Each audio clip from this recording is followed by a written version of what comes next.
Boa noite. Hoje a gente completa aí 13 dias de expectativas porque a nossa amiga Monique, professora Monique Medeiros, está presa sem o menor fundamento, presa mais uma mulher vítima da misoginia estrutural que caracteriza o sistema judiciário brasileiro. E aqui eu não estou falando mal do sistema judiciário brasileiro, estou dizendo de uma estrutura social que aparece e transparece nas estruturas sociais, no caso, no Poder Judiciário, porque qualquer pessoa, operadora do direito, que for lá olhar os motivos que levaram a professora Monique a voltar para a prisão, vai simplesmente perceber que esses motivos não existem. É desse jeito mesmo, não existe. O resto é o que as pessoas acham, que foi noticiado, que os jornais pegaram aquilo que está lá forjado e estão noticiando por aí. Porque do mesmo jeito que a acusação liderada pelo ex-marido da professora se sente no direito de conceder entrevistas e falar mal da professora, que é uma mãe inocente, eu fico pensando, meu Deus, que experiência trágica é essa, imagina? Eu acordo com meu filho morto, fico sem saber dizer o que aconteceu e a partir disso sou acusada de ter matado meu filho ou quando muito ter participado de maneira omissiva desse homicídio, ter participado lá de ver as torturas, de não ter feito nada. Meu Deus, é uma acusação tão esdrúxula. Para quem conhece a professora Monique sabe que ela não faria isso, mas é interessante, é uma mulher que está no processo. E aí até as pessoas mais de perto vão sendo enfeitiçadas pela insistência mediaticamente transmitida, né? Monstruoso que aqueles dois fizeram, sem qualquer possibilidade do menor de 4 anos se defender. Uma criança de 4 anos sangrando por dentro com dor da presença da mãe. 23 lesões, só que das 23 lesões, o que causou é muito doloroso o que causou. O que o Henrique gritou, chorou, não tem como vizinhos não terem ouvido, não tem como a mãe não ter ouvido. Gente, olha só. Eu sei que isso é muito dramático, que isso é muito difícil, que isso é muito complicado. A gente fica comovido com o pai dizendo isso. O problema é que o Leniel está trabalhando com coisas que foram forjadas no processo. Essas lesões, por exemplo, a origem delas é de um corpo de uma outra criança. A professora Monique, na época, ela até falou, gente, esse não é o corpo do meu filho. Um corpo de uma criança negra, de uma criança menor que usava fralda, os olhos não são a cor dos olhos do Henri. Então, isso é um corpo de uma criança que, inclusive, parece que foi atropelada. E outra coisa, a questão, os vizinhos não ouviram nada, a professora estava adormecida, isso tudo foi falado, mas aí o pai do menino insiste em dizer isso no curso do processo, né? Ele vai falar, estão atrapalhando o curso do processo. Ele é que está mentindo para ganhar credibilidade. Por que o homem faz isso? É uma pergunta que a gente precisa pensar. Porque isso que ele está falando aí, esse choro, né? Não vou nem entrar nesse detalhe, porque isso tudo é muito planejado, isso tudo é muito coordenado, isso tinha de ser investigado, inclusive. Porque a mãe inocente está presa enquanto esse cara fica forjando essas acusações, porque ele sabe que são acusações mentirosas. Por isso, antes de eu passar para você um trecho do depoimento da professora, da inocente professora que está presa, onde ela vai falar algumas coisas da vida dela que aconteceram desde o nascimento do pequeno Henri até quando eles tiveram de mudar para Aracruz, lá no Espírito Santo. A gente precisa refletir sobre algumas questões, e a primeira delas é, as pessoas falam assim, você fica aí colocando trechos do depoimento da professora, mas isso aí é o passado dela, o que aconteceu é que ela se envolveu com aquele ex-vereador e ficou deslumbrada com o dinheiro, com a vida boa, então não adianta mostrar o amor que ela tinha pelo menino. Mas esse aqui é o engano, porque qual é a importância da gente rever esses trechos dessas longas 11 horas no todo, né? E são 11 horas muito ricas, né? Cada minuto dessas 11 horas são muitas coisas faladas que a gente vai perdendo. Então eu vou tentar trazer aqui alguns trechos, porque a gente precisa pensar nisso, porque a verdade precisa prevalecer, ainda que ela venha tardiamente, mas ela precisa prevalecer.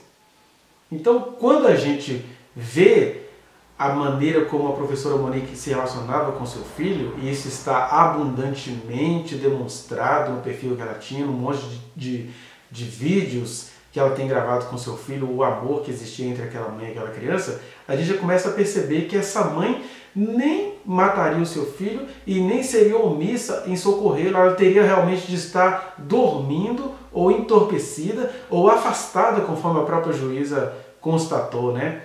Que as 3 situações isoladas e longe uma das outras que aconteceram foi planejada porque a professora Monique não estava presente, né? E aí o agressor estudava toda essa situação para agredir o menino e ainda sair da situação como se ele fosse parceiro, o que deixava a professora confusa sobre o que fazer em relação ao filho dela, né? São coisas que a gente já está demonstrado no depoimento dela, mas a gente precisa ir sempre dando aquela pincelada para as pessoas se aperceberem da verdade.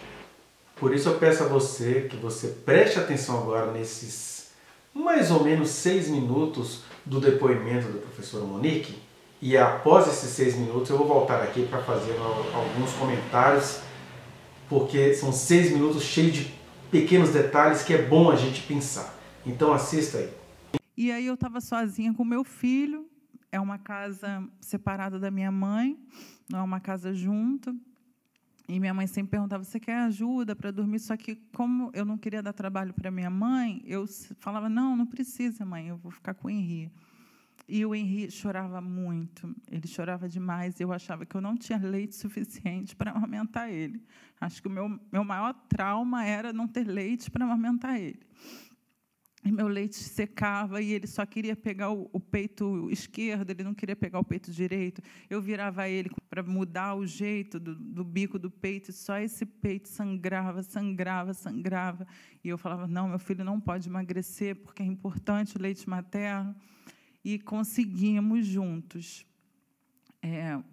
eu consegui curar o bico do meu peito com uma casca de mamão gelada na geladeira, porque todas as pomadas, todos os cremes, tudo que o meu obstetra tinha passado não servia para curar o bico do peito, que ficou pendurado. Depois ele voltou. Só que meu filho, ele dormia muito bem no meu colo. Ele não dormia, quando eu colocava no berço, ele acordava e chorava muito. Então, o que eu pedi para o meu pai fazer? Eu pedi para o meu pai desmontar o berço e para eu colocar o Henri junto comigo na cama, mesmo sem a orientação médica, por causa de que existe, né, morte quando a criança dorme junto com a mãe. E coloquei ele junto comigo, sempre em cima de mim, deitadinho em cima de mim, para ele sentir meu coração, sentir meu cheiro. E eu acabei comprando uma cama de solteiro e coloquei no lugar do berço, para quando o Leiniel viesse, ele ficasse na cama de solteiro. E foi nesse momento que nosso casamento entrou em crise, né? Foi quando eu substituí o berço por uma cama de solteiro, por causa do Henri, porque o Henri tinha chegado e o Henri era quem convivia comigo o tempo inteiro. E o Leiniel, infelizmente, trabalhava muito, e sábado e domingo ele vinha, então ele teve que ficar na cama de solteiro. A gente começou a se distanciar nesse momento, quando foi a maior alegria da nossa vida, foi quando nós começamos a nos distanciar. E foram se passando, o Leiniel não reclamava, o Leiniel sempre foi uma pessoa boa comigo, mas ele tinha as escolhas dele, ele fazia as escolhas dele. Ele, muitas vezes, ele não me consultava nas escolhas dele. Ele, muitas vezes, não foi meu amigo. Muitas vezes que eu pedia que a gente fosse para a igreja, tentar uma reparação, tentar um aproximamento. Nós não íamos. Muitas vezes eu fui sozinha, e ele virou realmente evangélico. Ele já era evangélico antes, mas ele se afastou da igreja e ele voltou para a igreja após a nossa separação. Então, não houve entre nós um espaço para haver uma reconciliação, haver aquele rememoramento de como nós éramos no início, né, de felicidade, porque nosso filho era a nossa felicidade, a minha dele. Eu mandava vídeo para ele o dia inteiro, e era a felicidade dele. Às vezes ele chorava no telefone vendo vídeo, porque ele não podia estar com o Henri, né? E eu fui uma mãe muito agraciada por Deus, porque todos os momentos eu estive com meu filho, todos eles.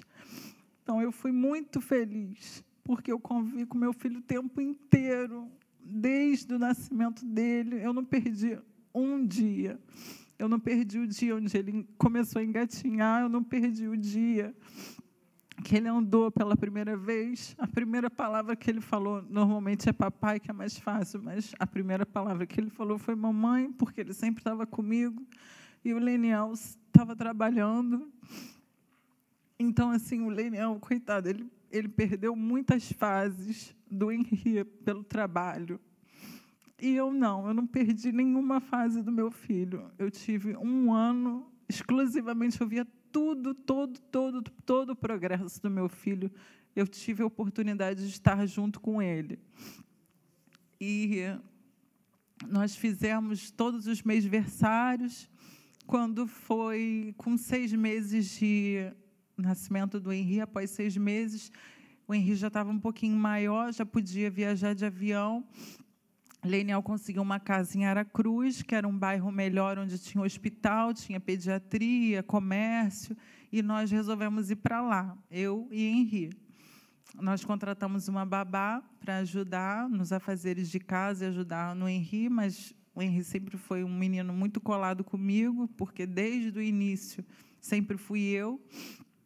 E nós conseguimos uma casa boa em Aracruz, conseguimos ficar com os amigos dele também, que eram nossa família praticamente lá. Foi quando iniciaram os mêsversários, a gente começou a fazer. Eu comecei a fazer curso de festa infantil e online, curso de festas com profissionais que iam até Vitória, e aí a babá ficava com o Henri, ou então a babá ia comigo só para eu amamentar, mas ficava num localzinho reservado. Então, eu fiz muitos cursos de festa infantil, porque eu queria preparar a melhor festa para o Henri de 1 ano, porque o nosso casamento tinha sido maravilhoso. Foi um casamento gigantesco, para 350 pessoas, foi muito feliz, um casamento muito feliz. E eu queria a mesma coisa para o meu filho na festa de 1 ano. Então, comecei a fazer os cursos de festa infantil. E eu fiz todas as lembranças, arrumei tudo, eu que desenhei o bolo, eu que desenhei o painel de festa do meu filho, encomendei lá no Espírito Santo, que era a maior rede de tecido para o painel, que era um tecido sublimado. E ficamos lá até, eu creio que uns 2 meses antes do Henri fazer 1 ano. Uma primeira observação que é importante a gente fazer é que a professora Monique, ela tem a frasinha, sempre fui eu, querendo mostrar assim, que nos cuidados dela com o pequeno Henri, ela está ali tentando dizer para a juíza que era ela quem tinha a parte ativa dos cuidados, como a maioria das mães que me assistem o fazem, né? As mães que ficam falando que ela não prestou atenção no filho, era sempre ela. Só que aí, como a audiência já está, a opinião pública já está contaminada, ela é narcisista, sempre eu, ela está falando dela, não, ela está apenas tentando clamar para que preste atenção na mãe digna que ela foi até o último minuto da vida do filho dela. Né? Então, sempre eu, na verdade, é um clamor para que se entenda, né, que ela foi uma mãe digna e que era ela sozinha na prática. Ela demonstra também o desespero dela em relação a ter o Henri por perto, né? Ela teve que vender, desmontar o bercinho dele para ter ele por perto. E ela diz uma coisa que as pessoas até podem entender errado quando ela fala assim, que foi no momento mais feliz da vida dela e do Leniel, foi também quando ela acabou tendo de tomar essa decisão trágica, né? Quando o casamento começou a descer a serra, a não ter a validade mais. Aí alguém fica pensando que o momento feliz dela foi quando ela começou a sair do casamento, mas ela está falando de uma outra coisa, ela está dizendo que o nascimento do Henri foi o momento mais feliz da vida do casal. mas exatamente por todos os cuidados que aquela criança precisava ter, aí ela abre mão do berço, põe a criança na cama, compra uma cama de solteiro para quando o marido estivesse em casa dormir ali. Aí nesse momento é que as coisas começam a ficar complicadas, é disso que ela está falando, né? E aí a gente começa até a perceber que o Henri foi visto como um empecilho para a relação do casal, não foi só por parte do Jairinho, que agora está preso. Também era de se perguntar se Leniel não andava insatisfeito com o casamento, já que aquele menino estava servindo de empecilho também, porque quando você vai juntando as coisas, né? De um lado era um pai ausente, alguém pode falar assim, ele precisava se ausentar, mas muitas vezes na vida a gente acaba precisando se ausentar como uma forma de não assumir os cuidados que a gente precisa assumir, seja no casamento, seja em relação à criação de filhos. Por que eu digo isso? Porque a professora Monique também tinha muitos compromissos pessoais, pois ela abria mão, ela dava o jeito dela de abrir mão e estar ali com o menino. Eu acho interessante que a sociedade exige isso e muito mais da mulher, e a sociedade justifica quando um homem se esconde no trabalho e se ausenta da relação ou da educação dos filhos, né? Mesmo assim, a gente vê que o casal compartilhava ali do sofrimento, de querer estar perto do filho. Ela vai dizer, né, que o Leniel chegava a chorar quando ela mandava vídeos, porque ele não podia estar ali presente. Mas é interessante que quando ele podia estar presente, ele ia resolver as coisas dele, ele pegava o menino e deixava na casa da avó materna para poder ir namorar, alguma coisa assim. É só para comparar. O que eu estou dizendo é que a gente está julgando muito essa mãe que foi aguerrida em relação a esse filho, e a gente está sempre relevando esse pai que, mesmo tendo motivos para ter de se ausentar, seja da relação com a mãe, seja da relação com o filho, ele, quando tinha chance de estar perto, não era lá essas coisas todas, não é verdade? Uma coisa emocionante nesse depoimento é quando a professora Monique vai dizer que ela tentou lutar pelo casamento, ela tentou ir aos aconselhamentos, pedir ajuda para restaurar a relação, e aí a gente consegue, ela nem diz isso, né? Ela poupa o Leniel de muitas acusações aí ainda, porque ela não sabia que o Leniel iria aprontar contra ela depois desse depoimento, né? Mas ali, ela ainda tentando poupar o ex-marido de críticas, ela vai dizer que ela tentou sozinha correr atrás de alguma coisa, mas que o Leniel, ele tornou-se evangélico. O que se esconde aí nesse depoimento? Que muito provavelmente o Leniel não quis ir atrás do casamento dele, de restaurar aquelas situações, porque a professora Monique é de religião católica e ele era um evangélico. A gente sabe que os dois tinham um conflito sobre em qual dessas religiões o pequeno Henri seria educado. E o que mostra aí, né, além de tudo aquilo que a sociedade deveria questionar sobre as ações do pai do menino, um preconceito religioso aí, quando a esposa quer tentar reaver o casamento pela via da religião dela, que era católica, e aí ele não vai, ele se torna evangélico. Mas eu acho legal assim, a gentileza dessa mãe que está sendo julgada por um crime que ela não cometeu, está presa sem ter cometido o crime, está presa depois de ter perdido o filho de maneira inexplicável, está presa porque ficou com medo de ofender o maridinho, mesmo assim foi presa com essa acusação, mas essa acusação não está nos autos, não é por isso que ela está presa por um monte de mentira forjada, né? Enfim, é uma embromação, um embrulho, um imbróglio, uma teia venenosa, né, na qual essa professora está. Mesmo assim, ela tentou ser gentil com esse homem que está aqui fora enquanto ela estava presa, está aqui fora, indo de lugar em lugar, difamando a reputação, apodrecendo a reputação dessa mulher que foi uma mãe tão digna para o filho dele. E uma outra coisa bonita, né, que as mães são guerreiras, e a professora Monique não fugia à regra. Ela chega a fazer curso, ela chega a se especializar para alegrar o filho, para trazer alegria, vida, cerimônia, solenidade à vida do filhinho. Ela faz um curso de festas, faz o bolo, monta tudo direitinho. Como é que essa mãe, tão dedicada assim, eu não sei se eu conseguiria ser uma mãe dedicada assim. Aí a opinião pública acredita que essa mulher se enfeitiçou pela grana e entregou o filho à morte. Isso diz mais da gente do que dessa mulher que é inocente. Enfim, a professora Monique, ela pagou o preço ainda com o menino em vida. E mesmo ela vivendo a vida boa da qual acusam ela de ter vivido, ela ainda assim, há pessoas do prédio que dizem isso, eu estava na brinquedoteca, eu cansei de ver a professora Monique largar tudo que ela estava fazendo para ficar com o filho, e aí a gente pega os lapsos planejados pelo assassino para colocar essa mulher em situação pior, e ainda ouvir um ex-marido dizendo que na opinião dele ela merece pena dobrada. Essa mãe que se dedicou tanto, a gente precisa repensar as nossas leituras, as nossas compreensões, não é? Enfim, o que fica claro aí é que ela poupou sim o Leniel de críticas, como ele agora não a poupa das mentiras, mas que Deus a ajude, que Deus a visite naquela prisão, que a justiça divina se faça. Tem gente que pensa que a justiça divina é desgraçar a vida da Monique. Justiça divina é só deixar a verdade toda aparecer. E a verdade toda, sabe qual é? É que a professora Monique é inocente e que tem gente perversa lucrando muito com essa história e que essas pessoas, essas vidas e essas situações também sejam contempladas com a justiça divina, né?